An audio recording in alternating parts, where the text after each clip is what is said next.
मी सध्या गोंदिया जिल्ह्यातील देवरी तालुक्यातील डौकी ते पुराळा या रस्त्यावर आहे। हा रस्ता अक्षरशः खड्डेमय झाला असून नागरिकांना मोठा अडचणीचा सामना करावा लागत आहे। आपण बघू शकता या रोडाची दयनीय अवस्था झालेली आहे। पूर्ण रोड खड्डेमय झालेला आहे।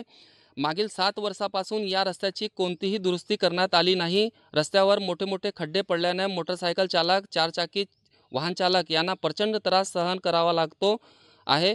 देवरी येथील शिक्षण घेणारे विद्यार्थ्यांना रोज या रस्त्यावरून प्रवास करताना जीव मुठ्ठीत धरावा लागतो।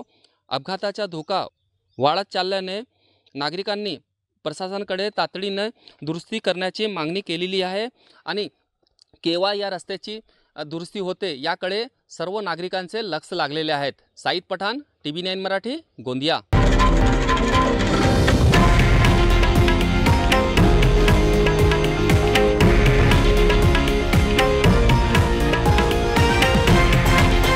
हे आहे देशातील नंबर 1 न्यूज नेटवर्क आणि आपण पाहत आहात TV9 मराठी, एकमेव।